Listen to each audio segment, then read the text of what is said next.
Eran las 5:15 de la tarde de un jueves, y estaba en casa antes de lo normal. La gestoría donde trabajo cerró por una inspección de sanidad que pilló por sorpresa, así que salí a las 3. Decidí no avisar a Nuria.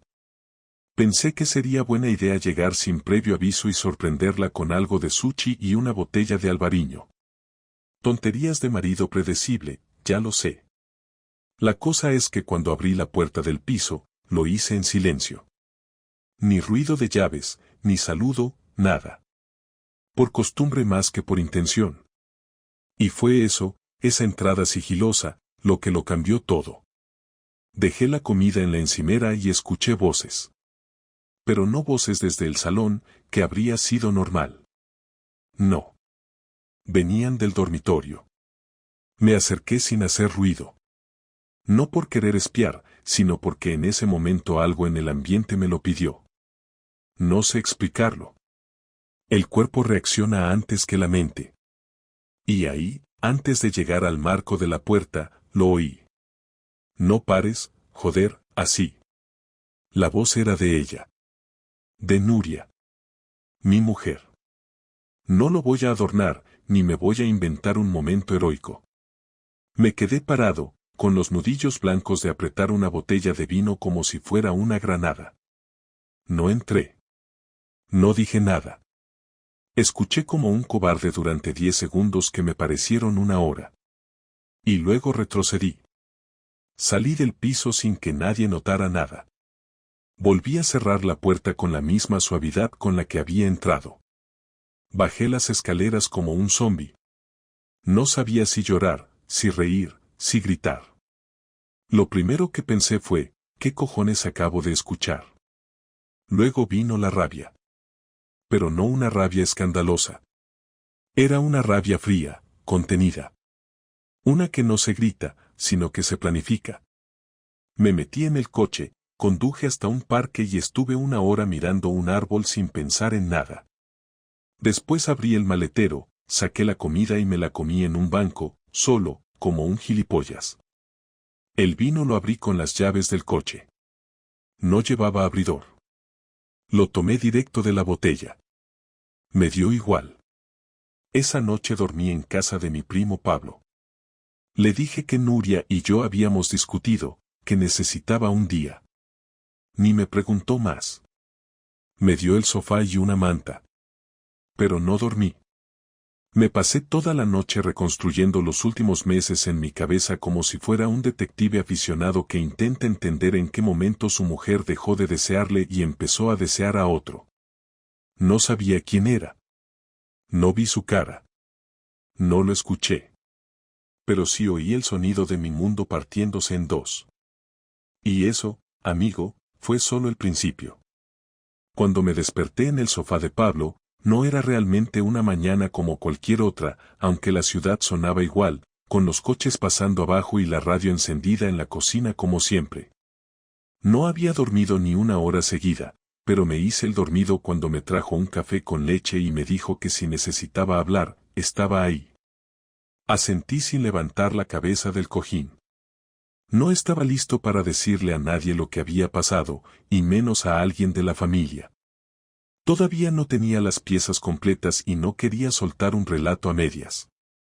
Necesitaba saber exactamente con quién me la había jugado. Porque sí, lo sabía, Nuria no estaba sola. Esa voz era de otro, y no era la voz de un desconocido.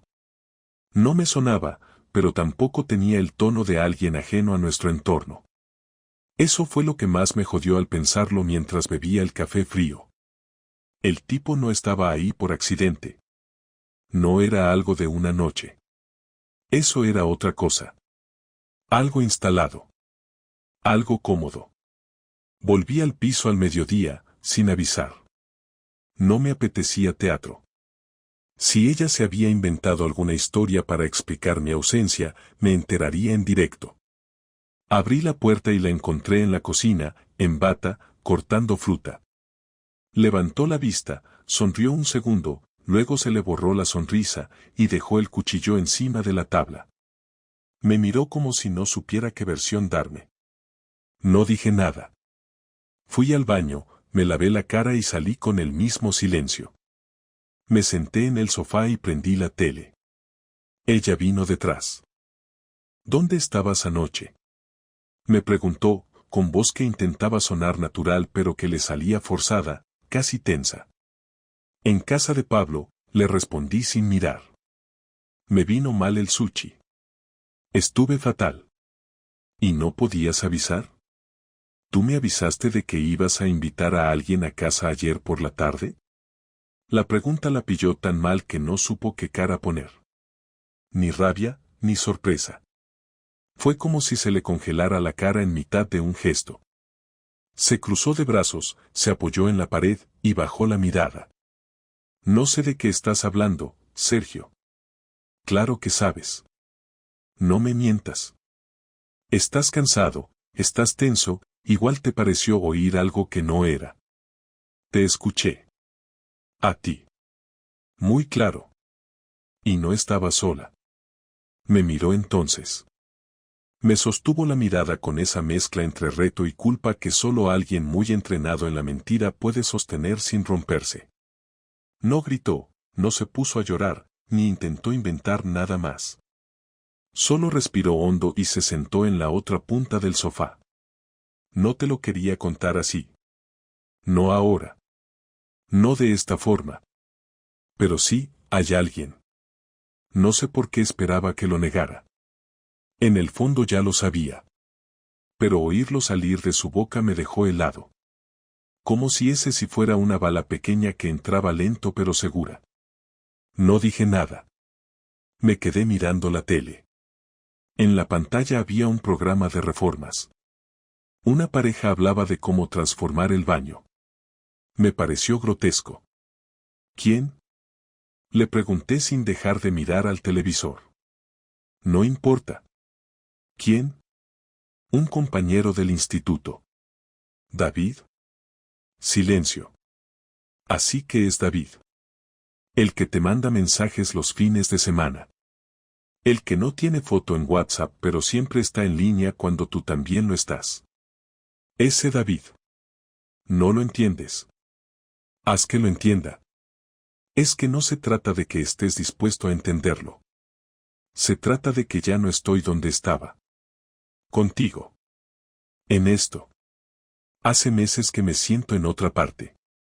¿Y te parece bien traerlo aquí? No estaba planeado. No pensaba que ibas a volver tan pronto. ¿Y eso lo hace menos grave? No te estoy pidiendo que lo perdones. Solo quiero que no lo convirtamos en un escándalo. No quiero pelear. Pues yo sí quiero pelear. Porque esto no es una equivocación, Nuria. Esto es traición, en mi puta cama, en nuestra casa. Aquí. Donde comemos, donde dormimos, donde vivimos. ¿Tú te das cuenta? Sí. Y aún así lo hice. Me levanté. No porque quisiera golpear algo, sino porque no podía seguir compartiendo el aire con ella sentada tan tranquila después de soltar eso. Fui a la habitación. La cama estaba hecha. Todo en orden. Ni rastro de lo que pasó la tarde anterior. Me quedé de pie frente a la cama un minuto. Luego abrí el armario, cogí una mochila vieja de viajes y empecé a meter ropa sin doblarla. Ella se apoyó en el marco de la puerta. ¿Te vas? Sí. No sé por cuánto. Pero sí. ¿Y si hablamos cuando estés más calmado? ¿Tú crees que esto se resuelve con calma? ¿Qué se arregla con tiempo? No, Nuria. Esto no tiene arreglo. Solo tiene consecuencias. Lo siento. No lo sientes. Lo justificas. Que no es lo mismo. No me respondió. Se fue al salón. Yo terminé de meter lo que pude, me puse una chaqueta y salí. Ni siquiera supe a dónde ir al principio. Di vueltas en el coche 1 hora sin rumbo. Fui a un hotel de 3 estrellas cerca del centro y pagué 2 noches. Subí a la habitación, tiré la mochila en el suelo y me senté en la cama. Tenía la cabeza a mil, pero al mismo tiempo, nada parecía importar. La rabia se mezclaba con un cansancio brutal.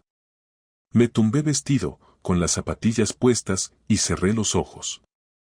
Y ahí, solo, en esa cama que no conocía, empecé a pensar en lo siguiente: qué iba a hacer con esto, cómo lo iba a gestionar, si iba a contárselo a alguien.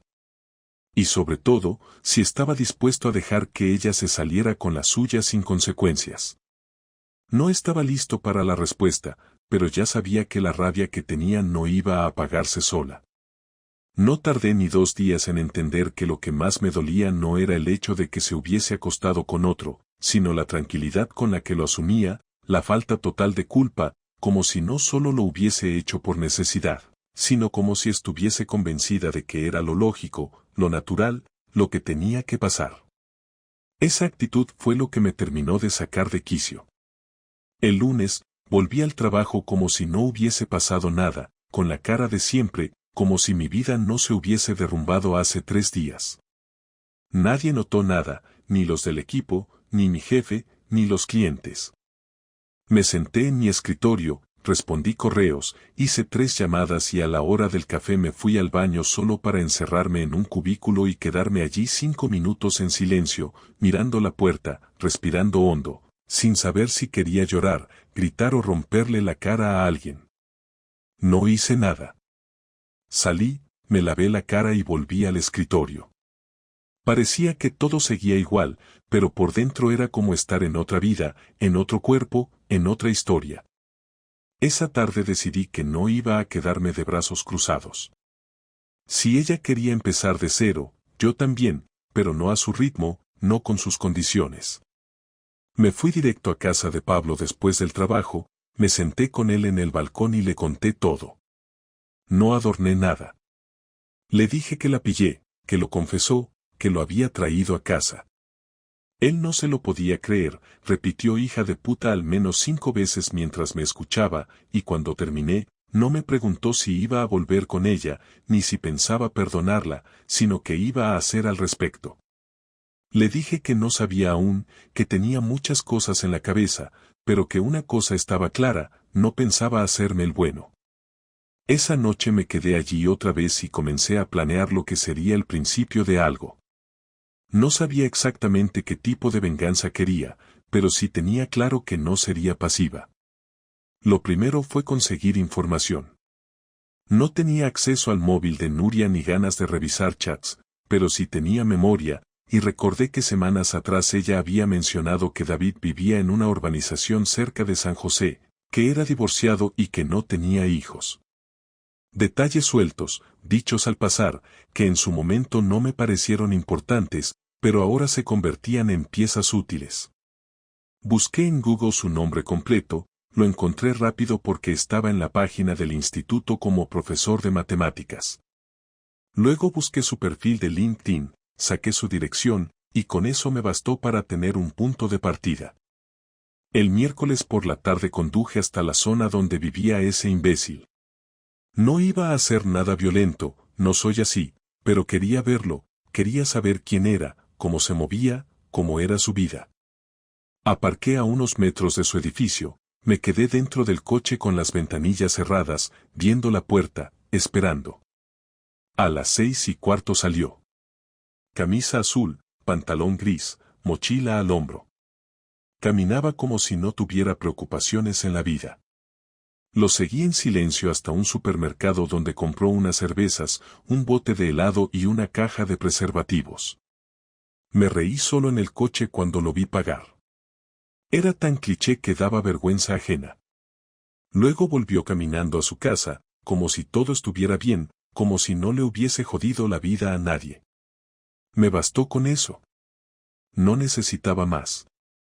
Lo tenía medido, ubicado, clasificado. Y eso me dio una calma momentánea, porque ahora sabía a quién le estaba dando el derecho de dormir con mi mujer mientras yo dormía en casa ajena con una mochila y 2 mudas. Esa noche, mientras revisaba fotos viejas en el móvil, se me ocurrió la idea. Recordé que teníamos aún acceso compartido al Drive donde guardábamos documentos de casa, papeles del coche, facturas, incluso algunas cosas personales. Entré con la cuenta común y ahí estaban, sus facturas, recibos del seguro médico, el calendario del instituto, sus informes médicos, y entre ellos, un archivo de notas que ella usaba para organizar sus clases. Pero también, y esto fue lo interesante, una carpeta oculta con fotos. Nada explícito, nada grosero, pero sí selfies, algunas en ropa interior, otras en pijama, tomadas claramente para alguien que no era yo. No sé si había olvidado que estaban ahí o si simplemente confiaba en que yo nunca miraría ese tipo de cosas. Guardé todo. Lo descargué en un USB que tenía a mano. Cerré la sesión. Al día siguiente, pedí cita con un abogado. No uno cualquiera, sino el que había usado un amigo cuando se divorció de su ex por una infidelidad. Me atendió en su despacho, le conté todo en media hora, le mostré las pruebas que tenía y me dijo que tenía un caso claro de adulterio que podía jugar a mi favor si se ponía fea la cosa. Le dije que aún no sabía si quería llegar al divorcio, pero que sí quería estar preparado. Me explicó opciones, plazos, detalles legales. Salí de ahí con una carpeta, una tarjeta y una sensación nueva. Por primera vez desde que esto empezó, sentía que tenía algo de control. Esa noche llamé a Nuria. Le dije que quería verla al día siguiente, que fuera a tomar algo conmigo. Me preguntó si era buena idea. Le dije que no lo sabía, pero que prefería hablar sin paredes entre medio. Quedamos en una terraza del centro. Llegó puntual.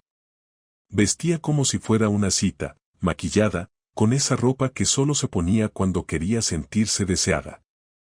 Me dio asco verla así. Se sentó, pidió un vino, yo pedí una cerveza. No hablamos de trabajo, ni de nada trivial. Fui directo. Ya sé dónde vive. Sé quién es. Lo seguí. Ella me miró con cara de sorpresa, pero no dijo nada. No lo amenacé, ni le hice nada. Solo quería verle la cara. Saber contra qué estaba compitiendo. No estás compitiendo con nadie, Sergio. Claro que sí. Aunque no me presenté a esa competición, tú sí lo hiciste por mí. Bajó la mirada. No pidió disculpas.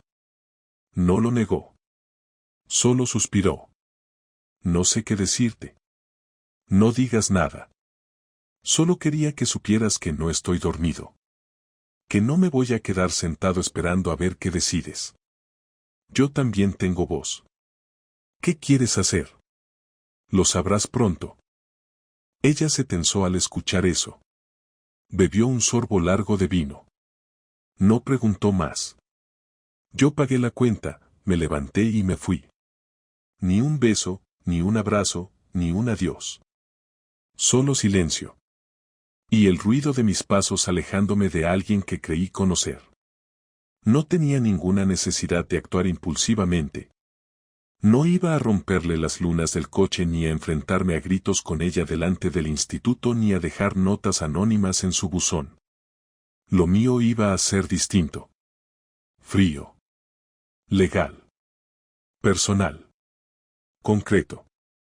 Si ella había decidido arrastrar mi nombre, mis años, mi tiempo y mi esfuerzo al cubo de la basura, lo mínimo que podía hacer era asegurarse de que le costase. Esa era la nueva dirección que había tomado mi cabeza. Y la empecé a aplicar al día siguiente, cuando pedí en el trabajo unos días de vacaciones argumentando que tenía temas personales importantes que atender. No tuve que dar explicaciones, mi jefe me conocía desde hacía años, y nunca había pedido un solo día que no fuera por enfermedad o temas familiares. Me los concedió sin problema. Lo primero fue visitar de nuevo al abogado, esta vez con una carpeta con todos los documentos ordenados, las pruebas guardadas en USB, un esquema de la convivencia actual, los datos económicos y el resumen de todo lo que había invertido yo en ese piso durante los años de matrimonio. Le pedí que preparara una demanda de divorcio con exposición de los hechos, incluyendo el adulterio y la intención de solicitar que ella abandonara la vivienda. Me dijo que se podía hacer, pero que debía ser medido, porque si ella contraatacaba podía convertirse en un proceso largo. Le dije que no me importaba que fuera largo, que lo que no iba a permitir era irme yo con la cabeza baja. Lo segundo fue preparar una copia impresa del archivo que encontré en la nube. No las fotos, sino los mensajes y anotaciones de ella misma donde se refería a de con comentarios personales, frases de doble sentido y registros de momentos juntos. Todo eso lo encuaderné en una copistería. Lo dejé como un dossier profesional. Quería tenerlo listo por si ella intentaba fingir inocencia o si llegábamos a juicio. Por más que el abogado dijera que era probable que no hiciera falta, yo me sentía más tranquilo teniéndolo encima. El tercer paso fue revisar las cuentas bancarias comunes, los seguros, los recibos, y comenzar a separar todo lo que podía desvincular sin que ella se enterase. Cancelé la tarjeta secundaria que ella usaba, abrí una cuenta personal en otro banco y empecé a transferir allí mis ingresos. No eran jugadas impulsivas, eran estratégicas. No me iba a quedar sin red. Y al cuarto día, cuando ya tenía todo eso cubierto, decidí que era el momento de mover ficha. La llamé desde un número nuevo. Sabía que si veía el mío no lo cogería, o lo haría con el escudo puesto. Contestó con un simple sí, como si fuera una llamada cualquiera. Le dije que tenía algo que recoger del piso, que pasaría esa tarde. Ella dijo que no iba a estar, pero que dejaba la llave bajo la alfombra. Fingí no saberlo. Colgó sin despedirse. A las 6 de la tarde estaba entrando en el salón como si fuera la primera vez. Todo estaba en su sitio, nada fuera de lugar, pero era evidente que ya no era mi casa. Había cosas nuevas en la estantería, libros que yo no había visto, cojines distintos, velas nuevas, y lo más evidente, una taza que no era de ninguno de los dos. Una con un logotipo de un club de montaña. No necesitaba ser detective para saber de quién era. Entré en la habitación, abrí mi cajón, saqué los pocos papeles que me quedaban y dejé en su lugar una copia de la demanda, dentro de un sobre, encima de su lado de la cama. También dejé una carta escrita a mano, sin dramatismos, sin súplicas, solo una descripción directa de todo lo que había hecho en los últimos días, de todo lo que había preparado y de lo que iba a pasar a partir de ahora. Le dejé claro que no había marcha atrás, que ya no había espacio para explicaciones ni para reconciliaciones.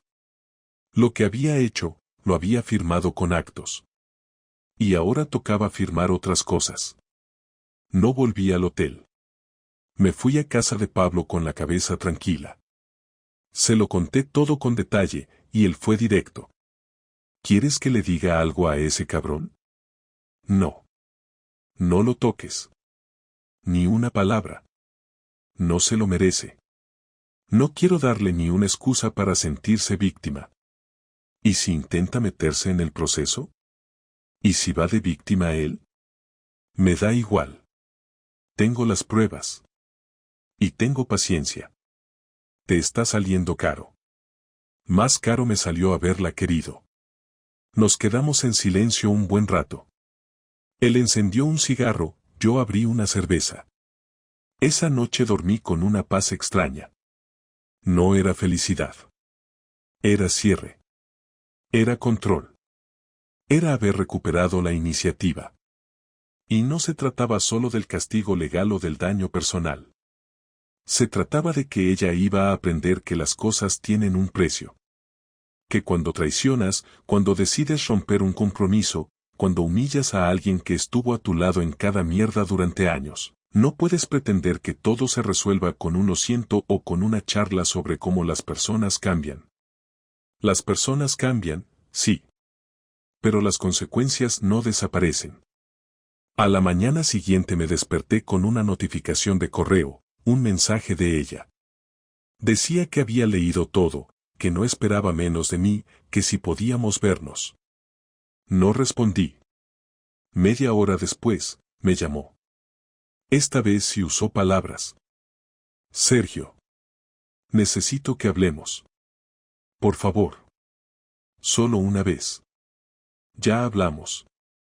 Todo lo que tenía que decirte está en esa carta.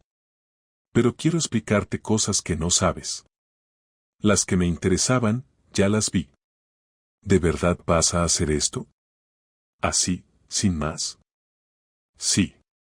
¿Vas a destruir todo por una noche? No fue una noche, Nuria. No me tomes por tonto. Fue un error, joder. No. Fue una decisión. Tuya. Repetida. Sostenida. Planeada. Y ahora toca vivir con eso. Colgó. Ni llanto, ni súplica, ni más excusas. Solo un silencio que sabía que no era el final, pero sí una pausa. Sabía que volvería a intentar hablar, a suavizarlo todo, a hacer ver que esto no tenía que acabar así. Pero ya era tarde. Lo que había empezado como un matrimonio con rutinas y afecto, ahora era un campo de batalla legal y emocional donde yo había elegido no ser el que agacha la cabeza. Pasaron 3 días sin que dijera nada más. Ningún mensaje, ninguna llamada, ni correos. Al principio me resultó extraño porque la conocía bien y sabía que no era de rendirse tan rápido. Pensé que estaba preparando algo, quizás buscando a alguien que le aconsejara cómo reaccionar, tal vez hablando con una abogada o intentando desmontar las pruebas que yo ya había presentado.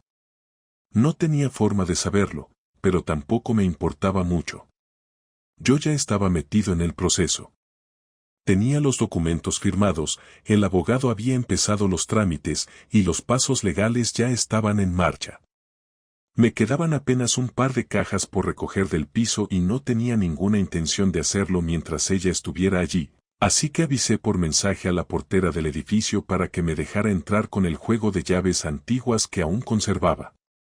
Al día siguiente, fui temprano, vacié el trastero, recogí mis libros del salón y cerré con doble vuelta. En la mesa del comedor, que alguna vez fue lugar de cenas y cumpleaños, dejé la copia de la documentación del proceso con una nota que simplemente decía, firmar y entregar al abogado. Lo antes posible. Nada más. No tenía nada que agregar. 2 días después me llamó Pablo al trabajo. Me dijo que Nuria se había presentado en su casa, que había insistido en hablar conmigo, que parecía calmada pero muy tensa, que no se iba a ir sin decirme algo. Le dije que la dejara pasar, que saldría del trabajo 1 hora antes y que me esperaran allí. Cuando llegué, estaba sentada en el sofá, sin maquillaje, con la cara seca y los ojos rojos. No era la misma persona que había visto en el bar la semana anterior. Pablo nos dejó solos y cerró la puerta. Ella se quedó unos segundos en silencio antes de hablar. No vine a pedirte que volvamos. Sé que eso ya no está sobre la mesa. Entonces habla, pero rápido. No te imaginas lo mal que me siento. Tarde. Lo sé, joder, claro que lo sé. No he dormido desde que me dejaste la carta. Pensé que me iba a derrumbar, pero no me rompí. Me quedé como si estuviera anestesiada. No lloré, no grité, no rompí nada.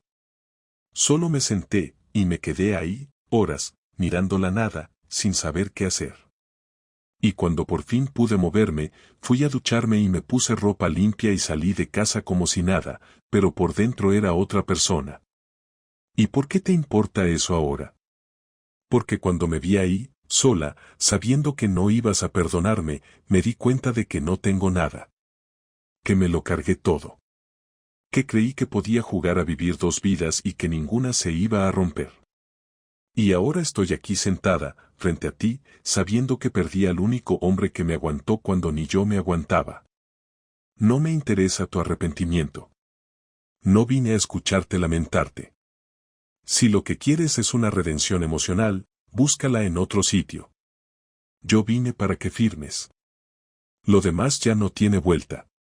David no significa nada. Lo suficiente como para invitarlo a casa. Fue una forma de escapar. No estoy justificando nada. No estoy intentando convencerte. Pero necesito que me escuches, aunque sea por última vez. No lo hice por amor. Ni por deseo. Lo hice porque estaba cansada de mi vida. Porque me sentía atrapada, porque cada día era igual al anterior y no sabía cómo pedir un cambio. Y cuando alguien nuevo apareció, alguien que me escuchaba, que me hablaba diferente, me dejé llevar. Fue egoísta, fue estúpido, fue cobarde, pero fue real. Y mientras tanto, yo te preparaba cenas, te cubría cuando faltabas al trabajo, te escuchaba cuando estabas harta del instituto. Mientras tú buscabas aire, yo seguía dándolo todo por mantenerte bien. ¿Y sabes lo que más me jode? Que ni siquiera pensaste que yo merecía saberlo. Que yo también tenía derecho a decidir si quería seguir al lado de alguien que ya no estaba. Pero tú decidiste por los dos. Porque tenía miedo. Porque pensaba que si te lo decía, me ibas a mirar con esa cara que tienes ahora, y no iba a soportarlo.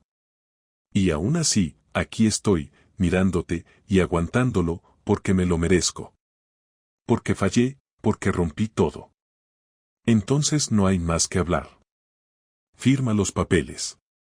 Y termina con esto. Ella bajó la cabeza. Sacó del bolso el sobre que le había dejado y me lo dio. Ya los firmé. Los entrego mañana. Bien. ¿Puedo preguntarte algo? Depende. ¿Alguna vez vas a perdonarme? No lo sé. Tal vez. Pero eso no significa que quiera volver a verte. Ni que quiera tenerte cerca. El perdón no siempre viene con reconciliación. A veces es solo un punto final. ¿Y si te digo que estoy arrepentida desde antes que lo supieras? Entonces fuiste más cobarde de lo que pensaba. Se hizo un silencio que ninguno rompió.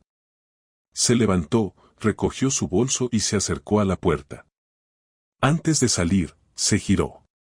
Espero que algún día encuentres algo mejor que lo que tuvimos. Yo también. Y se fue. No sentí alivio. No sentí rabia. Solo un cansancio brutal. Como si todo ese capítulo hubiera pesado toneladas y ahora que terminaba, no me quedaban fuerzas para celebrar. Me senté en el mismo sofá donde ella había estado, respiré hondo, y cerré los ojos. Pablo entró a los pocos minutos, se sentó a mi lado sin decir nada, y estuvimos así un buen rato. No hacía falta hablar. Lo importante ya estaba dicho. Lo demás era silencio. Pasaron unas semanas desde esa última conversación y durante ese tiempo no volvió a llamarme, no volvió a escribirme, ni apareció en ningún sitio donde pudiera cruzarse conmigo. Firmó los papeles como había prometido, los entregó al abogado y respondió a cada requerimiento legal sin demoras ni complicaciones. El proceso avanzó sin necesidad de ir a juicio y la separación fue aprobada con lo que pedí, yo conservaba el piso, ella se marchaba sin indemnización y sin reparto de bienes más allá de lo estrictamente necesario. Ninguno pidió pensión. No hubo discusiones por el coche ni por las cuentas. Todo fue ejecutado con una frialdad que en otro contexto habría dolido más, pero que en ese momento agradecí. No quería ni un gesto de sentimentalismo, ni lágrimas, ni escenas de arrepentimiento tardío. Solo necesitaba terminar y cerrar el capítulo sin dejar una sola rendija abierta. La mudanza la hizo un sábado mientras yo estaba en casa de mis padres, lo habíamos acordado así, ella lo pidió y yo accedí porque me daba igual verla o no verla, pero prefería evitar tensiones innecesarias. Cuando volví por la noche, no quedaba ni una prenda suya en el armario, ni una taza en la cocina, ni una caja olvidada en el trastero. El único rastro de su existencia era una nota encima del frigorífico donde decía que había dejado las llaves en el buzón, acompañada de un gracias por todo que no me provocó absolutamente nada. Guardé la nota en un cajón sin leerla 2 veces y me abrí una cerveza. No celebré nada, no invité a nadie, no subí ninguna foto a redes. Me senté en el sofá, prendí la televisión y pasé canales hasta quedarme dormido. Así terminó todo. En los días siguientes me preguntaron varias personas del entorno por ella, algunos vecinos, algún amigo común, incluso una compañera suya del instituto que se cruzó conmigo en una cafetería y me preguntó con cara de preocupación si todo estaba bien. Les respondí con una frase seca: nos hemos separado, ya no vivimos juntos. No añadí detalles, no dije motivos, no quise compartir lo que había pasado porque no quería alimentar el morbo ni que se construyeran versiones sin contexto. La mayoría respetó mi silencio, algunos quisieron saber más, pero los dejé con las ganas. No era por protegerla a ella, era por proteger mi dignidad, mi versión, mi historia, que ya bastante rota estaba como para exponerla a gente que solo quiere chismes de sobremesa. Una semana después de que se fuera, me llamó mi madre. Me dijo que había visto a Nuria en la farmacia del barrio, que se saludaron con frialdad, que no hablaron de mí, pero que le pareció que ella tenía la mirada perdida, como alguien que no sabe muy bien dónde está. Mi madre nunca la quiso del todo, pero tampoco la odió. Siempre dijo que la veía distante, como si nunca terminara de encajar del todo, aunque yo siempre la defendía. Esta vez no dijo nada ofensivo, solo cerró la conversación diciendo, ya está, hijo, ya pasó, ahora toca pensar en ti. Me dio rabia que lo dijera así de simple, como si el tiempo resolviera solo los golpes, pero también entendí que desde fuera todo se ve más fácil. Al mes siguiente, empecé a salir más. No para conocer a nadie, ni para hacerme el soltero feliz, sino porque necesitaba respirar otros ambientes. Iba solo a bares tranquilos, a leer en parques, a andar sin rumbo por la ciudad. Empecé a recuperar rutinas que había abandonado, como ir al gimnasio, cocinar bien, limpiar mi casa con calma, poner música sin pensar en si a ella le gustaba o no. Poco a poco me fui encontrando conmigo mismo, no con la versión anterior al desastre, sino con una nueva que aún no sabía quién era, pero que ya no se arrastraba por alguien que lo había borrado de su vida sin respeto. Una noche, Pablo me preguntó si me arrepentía de algo. Estábamos cenando en su casa, tranquilos, sin prisas. ¿De qué exactamente? De todo. Del matrimonio. De la venganza. De haber sido tan duro. De no haberle dado otra oportunidad. No. No me arrepiento. Ni del matrimonio. Ni de cómo lo manejé. Hice lo que creí correcto. Me equivoqué en confiar, eso sí. Pero no me arrepiento de haber amado. Aunque suene a frase tonta, es verdad. Lo di todo. Ella fue la que tiró eso por la borda. No fui yo. ¿Y la venganza? No fue venganza. Fue orden. Fue tomar el control. Fue decirle que yo también existía. Que mis emociones no eran de adorno. ¿Y si se aparece en un año, llorando, arrepentida, diciendo que no puede vivir sin ti? Entonces le cerraré la puerta. Porque ya no se trata de ella. Se trata de mí. Yo merezco estar con alguien que no me pisotee. Que me respete incluso cuando tenga dudas. La conversación terminó ahí. No necesitaba más. Pablo lo entendió. Nos servimos otra copa y vimos un partido sin hablar del tema. Esa fue la última vez que tuve que justificarme ante alguien. Desde entonces han pasado meses. No he vuelto a saber de ella. No me interesa. No la he buscado en redes, no he preguntado por ella, no la he mencionado con nadie más allá del círculo más cercano. Me enteré por casualidad que sigue trabajando en el mismo instituto, que no se mudó de barrio y que, según alguien que la conoce, va sola a todas partes. No sé si sigue con ese tipo, no sé si lo dejó, no me importa. Mi historia con ella ya no existe. Fue una etapa que terminó, de la peor forma, pero que al final sirvió para recordarme que uno no puede depender emocionalmente de alguien que no lo respeta. Hoy vivo solo, pero no me siento vacío. No necesito llenar el espacio con otra persona todavía. Estoy bien así. Me despierto tranquilo, como quiero, con mis tiempos. Me concentro en mi trabajo, me veo con amigos, disfruto de los pequeños placeres que antes pasaban desapercibidos. Aprendí que la fidelidad no es solo una obligación de pareja, sino una muestra básica de humanidad.